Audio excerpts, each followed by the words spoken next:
नहीं करना चाहिए। ओम। इसके बाद श्री सुखदेव जी कहते हैं, नंदस्त्वात्मज उत्पन्ने जाताह्लादो महामनाः आहूय विप्रान् वेदज्ञान स्नातः शुचिरलंकृतः। श्री सुखदेव जी ने कहा कि हे परीक्षित जी, नंद बाबा बड़े मनस्वी और उदार थे। पुत्र का जन्म होने पर तो उनका हृदय विलक्षण आनंद से भर गया।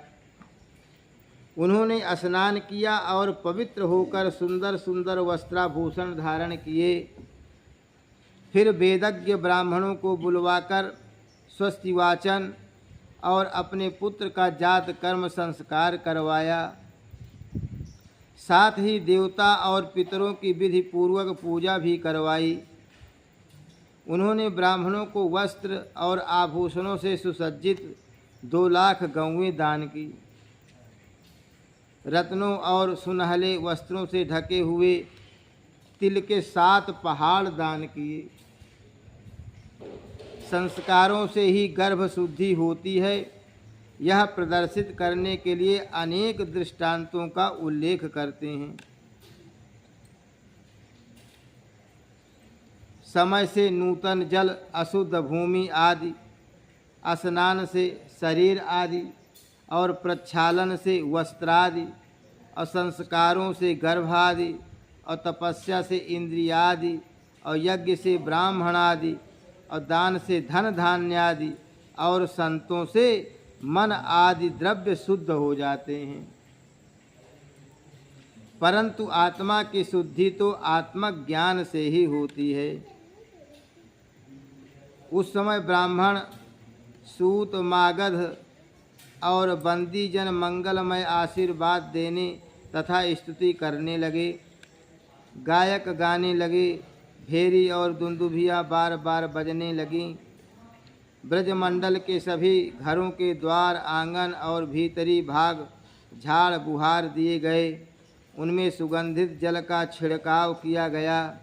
उन्हें चित्र विचित्र ध्वजा, पताका, पुष्पों की मालाओं, रंग बिरंगे वस्त्र और पल्लवों की बंधनवारों से सजाया गया।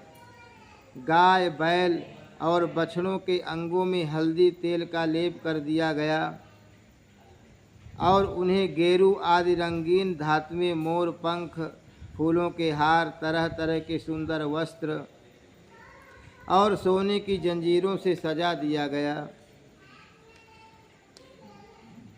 सभी ग्वाल बहुमूल्य वस्त्र, गहने, अंगरखे और पगड़ियों से सुसज्जित होकर और अपने हाथों में भेंट की बहुत सी सामग्रियां लेकर नंद बाबा के घर आए।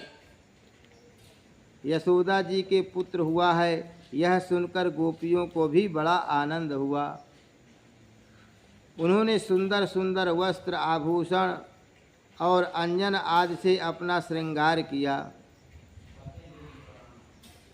गोपियों के मुख कमल बड़े ही सुंदर जान पड़ते थे। उन पर लगी हुई कुमकुम ऐसी लगती मानो कमल की केसर हो। उनके नितंब बड़े बड़े थे। वे भेंट की सामग्री ले लेकर जल्दी जल्दी यशोदा जी के पास चलीं। उस समय उनके पयोधर हिल रहे थे। गोपियों के कानों में चमकती हुई मणियों के कुंडल झिलमिला रहे थे। गले में सोने के हार जगमगा रहे थे। वे बड़े सुंदर सुंदर रंग बिरंगे वस्त्र पहने हुए थी। मार्ग में उनकी चोटियों में गुंथे हुए फूल बरसते जा रहे थे। हाथों में जड़ाऊ कंगन अलग ही चमक रहे थे। उनके कानों के कुंडल, पयोधर और हार हिलते जाते थे। इस प्रकार नंद बाबा के घर जाते समय उनकी शोभा बड़ी अनूठी जान पड़ती थी।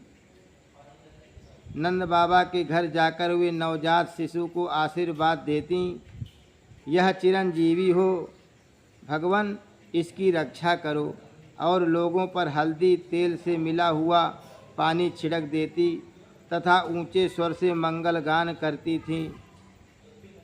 भगवान श्री कृष्ण समस्त जगत के एकमात्र स्वामी हैं।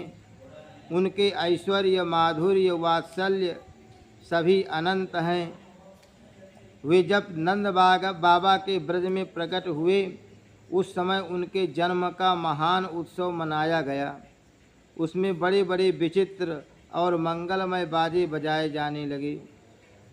आनंद से मतवाले होकर गोपगण एक दूसरे पर दही, दूध, घी और पानी उड़ेलने लगे। एक दूसरे के मुंह पर मक्खन मलने लगे और मक्खन फेंक फेंक कर आनंदोत्सव मनाने लगे। नंद बाबा स्वभाव से ही परम उदार और मनस्वी थे। उन्होंने गोपों की बहुत से वस्त्र, आभूषण और गौवें दी। सूत, मागध, बंदीजनों और नृत्य, वाद्य आदि विद्याओं से अपना जीवन निर्वाह करने वालों तथा दूसरे गुणीजनों को भी नंद बाबा ने प्रसन्नता पूर्वक उनकी मुँह मांगी वस्तुएं देकर उनका यथोचित सत्कार किया। यह सब करने में उनका उद्देश्य यही था कि इन कर्मों से भगवान विष्णु प्रसन्न हों और मेरे इस नवजात शिशु का मंगल हो। नंद बाबा के अभिनंदन करने पर परम सौभाग्यवती रोहिणी जी दिव्य वस्त्र, माला और गले के भांति भांति के गहने से सुसज्जित होकर गृह स्वामिनी की भांति आने जाने वाली स्त्रियों का सत्कार करते हुए विचर रही थी।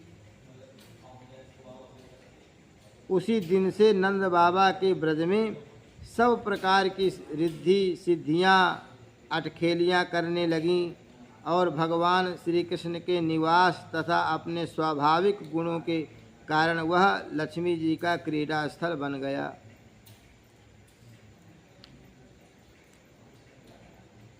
कुछ दिनों के बाद नंद बाबा ने गोकुल की रक्षा का भार तो दूसरे गोपों को सौंप दिया और वे स्वयं कंस का वार्षिक कर चुकाने के लिए मथुरा चले गए। जब वसुदेव जी को यह मालूम हुआ कि हमारे भाई नंद जी मथुरा में आए हैं और राजा कंस को उसका घर भी दे चुके हैं, जब वे जहाँ नंद बाबा ठहरे हुए थे वहाँ गए। वसुदेव जी को देखते ही नंद जी सहसा उठकर खड़े हो गए, मानो मृतक शरीर में प्राण आ गया हो। उन्होंने बड़े प्रेम से अपने प्रियतम वसुदेव जी को दोनों हाथों से पकड़कर हृदय से लगा लिया। नंद बाबा उस समय प्रेम से विह्वल हो रहे थे। नंद बाबा ने वसुदेव जी का बड़ा स्वागत सत्कार किया। वे आदर पूर्वक आराम से बैठ गए। उस समय उनका चित्त अपने पुत्र में लगा हुआ था।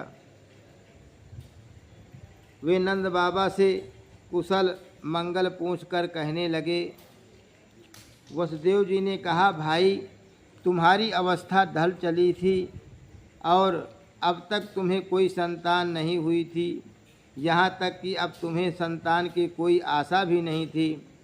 यह बड़े सौभाग्य की बात है कि अब तुम्हें संतान प्राप्त हो गई। उनको सब पता ही है, वही तो रख के आए थे। यह भी बड़े आनंद का विषय है कि आज हम लोगों का मिलना हो गया। अपने प्रेमियों का मिलना भी बड़ा दुर्लभ है।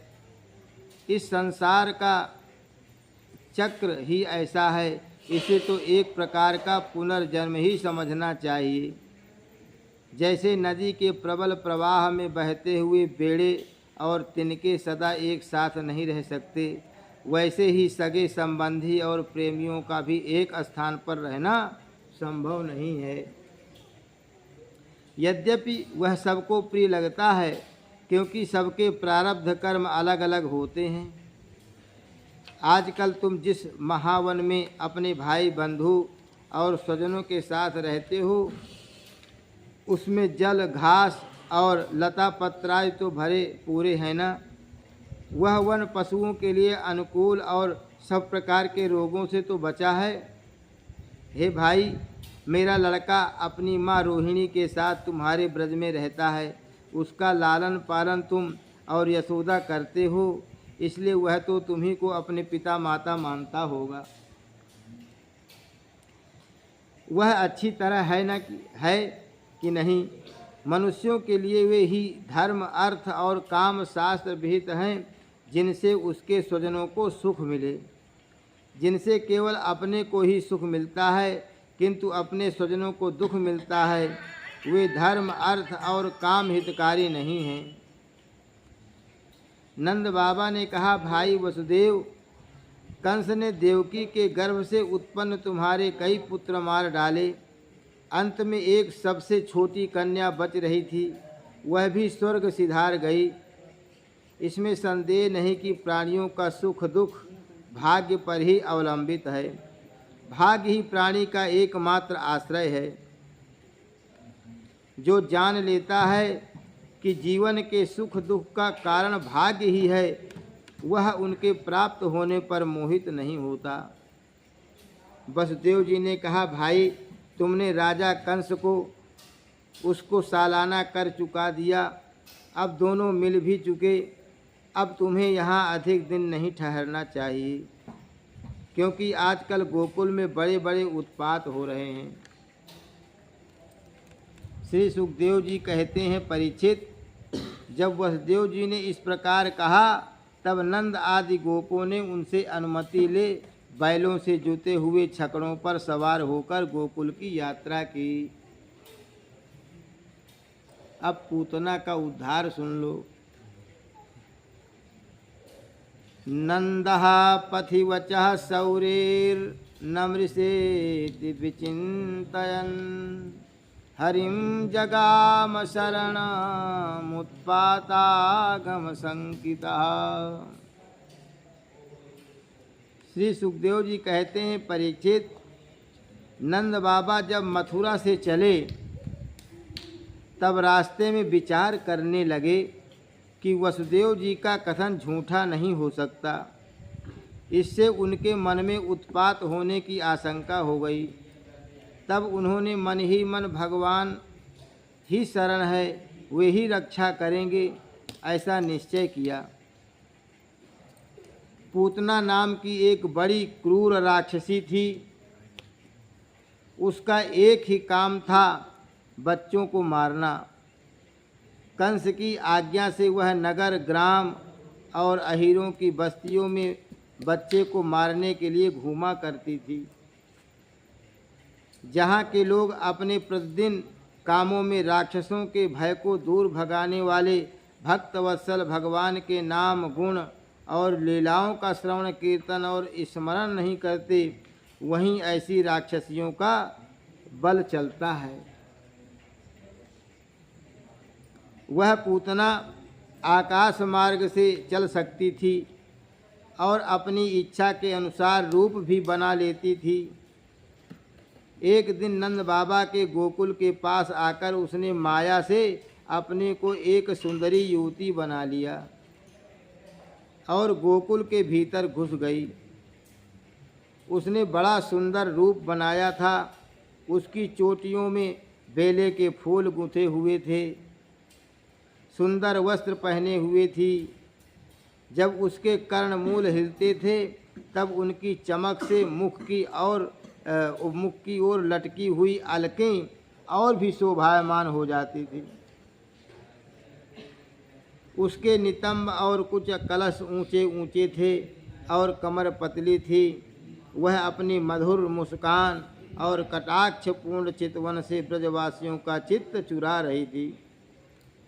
उस रूपवती रमणी को हाथ में कमल लेकर आते देख गोपियाँ ऐसी उत्प्रेक्षा करने लगीं मानो स्वयं लक्ष्मी जी अपने पति का दर्शन करने के लिए आ रही हों। पूतना बालकों के लिए ग्रह के समान थी। वह इधर उधर बालकों को ढूंढती हुई अनायास ही नंद बाबा के घर में घुस गई। वहाँ उसने देखा कि बालक श्री कृष्ण सैया पर सोए हुए हैं।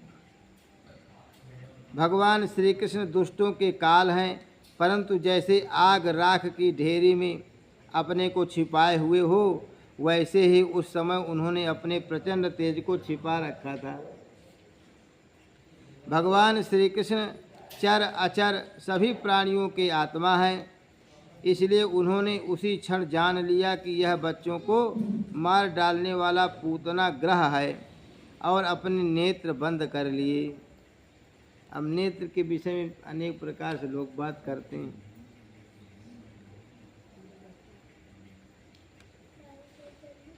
जैसे कोई पुरुष भ्रमवश सोए हुए सांप को रस्सी समझकर उठा ले, वैसे ही अपने काल रूप भगवान श्री कृष्ण को पूतना ने अपनी गोद में उठा लिया। मखमली म्यान के भीतर छिपी हुई तीखी धार वाली तलवार के समान पूतना का हृदय तो बड़ा कुटिल था, किंतु ऊपर से वह बहुत मधुर और सुंदर व्यवहार कर रही थी। देखने में वह एक भद्र महिला के समान जान पड़ती थी, इसलिए रोहिणी और यशोदा जी ने उसे घर के भीतर आई देखकर भी उसकी सौंदर्य प्रभा से हतप प्रतिभसी होकर कोई रोक टोक नहीं किया, चुपचाप खड़ी खड़ी देखती रहीं। इधर भयानक राक्षसी पूतना ने बालक श्री कृष्ण को अपनी गोद में लेकर उनके मुंह में अपना स्तन दे दिया, जिसमें बड़ा भयंकर और किसी प्रकार भी पच न सकने वाला विष लगा हुआ था। भगवान ने क्रोध को अपना साथी बनाया और दोनों हाथों से उसके स्तनों को जोर से दबाकर उसके प्राणों के साथ उसका दूध पीने लगे। वे उसका दूध पीने लगे और उनका साथी क्रोध प्राण पीने लगा। अब तो पूतना के प्राणों की आश्रयभूत सभी मर्मस्थान फटने लगे। वह पुकारने लगी, अरे छोड़ दे छोड़ दे, अब बस कर। वह बार बार अपने हाथ और पैर पटक पटक कर रोने लगी। उसके नेत्र उलट गए, उसका सारा शरीर पसीने से लथपथ हो गया। उसकी चिल्लाहट का वेग बड़ा भयंकर था। उसके प्रभाव से पहाड़ों के साथ पृथ्वी और ग्रहों के साथ अंतरिक्ष जगमगा उठे, सभी डोलने लगे। सातों पाताल और दिशाएं गूंज उठी। बहुत से लोग वज्रपात की आशंका से पृथ्वी पर गिर पड़े। इस प्रकार निशाचरी पूतना के स्तनों में इतनी पीड़ा हुई कि वह अपने को छिपा नहीं सकी। राक्षसी रूप में प्रकट हो गई। उसके शरीर से प्राण निकल गए, मुंह फट गया, बाल बिखर गए और हाथ पांव फैल गए, जैसे इंद्र के वज्र से घायल होकर वृत्रासुर गिर पड़ा था। वैसे ही वह बाहर गोष्ठ में आकर गिर पड़ी। पूतना के शरीर ने गिरते गिरते भी 6 कोस भीतर के, 6 कोस का मतलब 1 कोस 3 किलोमीटर का होता है,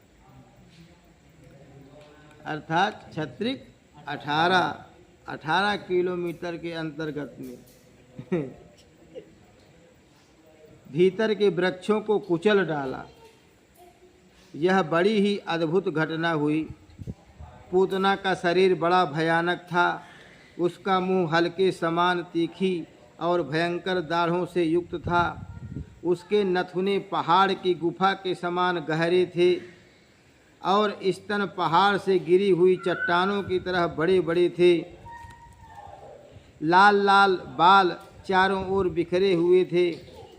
आंखें अंधे कुएं के समान गहरी और गहरी नितंब नदी के करार की तरह भयंकर भुजाएं, जांघें, पैर नदी के पुल के समान तथा पेट सूखे हुए सरोवर की समान भांति जान पड़ता था। उसका पेट लग रहा था कोई सरोवर है, इतना बड़ा था। पूतना के उस शरीर को देखकर सबके सब ग्वाल और गोपी डर गए। उसकी भयंकर चिल्लाहट सुनकर उनके हृदय, कान और सिर तो पहले ही फट से रहे थे। जब गोपियों ने देखा कि बालक श्री कृष्ण उसकी छाती पर निर्भय होकर खेल रहे हैं, तब वे बड़ी घबराहट और उतावली के साथ झटपट वहां पहुंच गईं तथा श्री कृष्ण को उठा लिया। इसके बाद यशोदा और रोहिणी के साथ गोपियों ने गाय की पूंछ घुमाने आदि उपायों से बालक श्री कृष्ण के अंगों की सब प्रकार से रक्षा की। उन्होंने पहले बालक श्री कृष्ण को गोमूत्र से स्नान कराया, फिर सब अंगों में गोरज लगाई और फिर 12 अंगों में गोबर लगाकर भगवान के केशव आदि नामों से रक्षा की। इसके बाद गोपियों ने आचमन करके अज आदि 11 बीज मंत्रों से अपने शरीरों में अलग अलग अंगन न्यास एवं करण न्यास किया और फिर बालक के अंगों में बीजन न्यास किया। इससे पता चलता है कि स्त्रियां भी अंगन न्यास कर सकती हैं। वे कहने लगी, अजन्मा भगवान तेरे पैरों की रक्षा करें, मणिमान घुटनों की रक्षा करें और यज्ञ पुरुष जांघों की, अच्युत कमर की, हयग्रीव पेट की, केशव हृदय की, केशव भगवान हृदय की रक्षा करें। गोपियों ने प्रेम पास में बंधकर भगवान श्री कृष्ण की रक्षा की।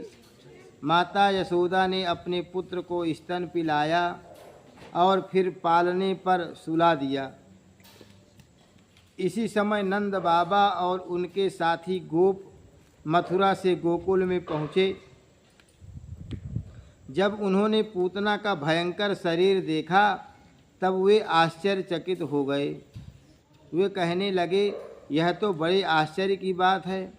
अवश्य ही वसुदेव के रूप में किसी ऋषि ने जन्म ग्रहण किया है, अथवा संभव है वसुदेव जी पूर्व जन्म में कोई योगेश्वर रहे हों, क्योंकि उन्होंने जैसा कहा था वैसा ही उत्पात यहाँ देखने में आ रहा है।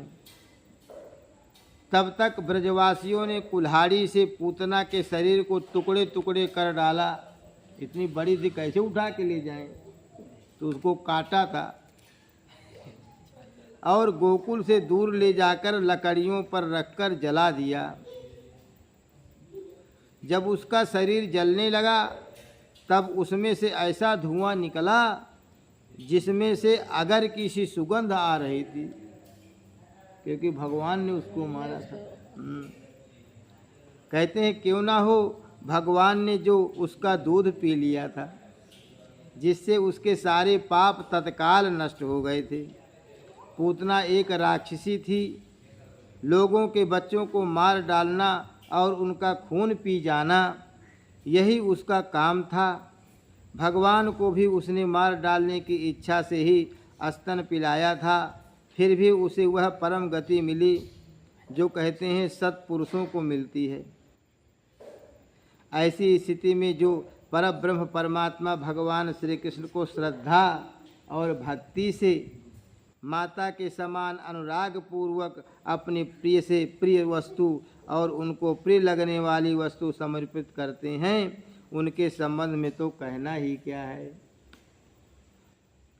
भगवान के चरण कमल सबके वंदनीय, ब्रह्मा शंकर आदि देवताओं के द्वारा भी वंदित हैं। वे भक्तों के हृदय की पूंजी हैं। उन्हीं चरणों से भगवान ने पूतना का शरीर दबाकर उसका स्तनपान किया था। माना कि वह राक्षसी थी, परंतु उसे उत्तम से उत्तम गति जो माता को मिलनी चाहिए प्राप्त हुई। फिर जिनके स्तन का दूध भगवान ने बड़े प्रेम से पिया, उन गौओं और माताओं की तो बात ही क्या है।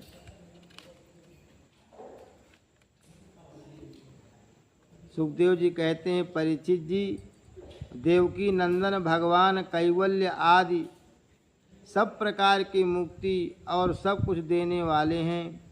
उन्होंने ब्रज की गोपियों और गौओं का वह दूध जो भगवान के प्रति पुत्र भाव होने से वात्सल्य स्नेह की अधिकता के कारण स्वयं ही झरता रहता था, भरपेट पान किया।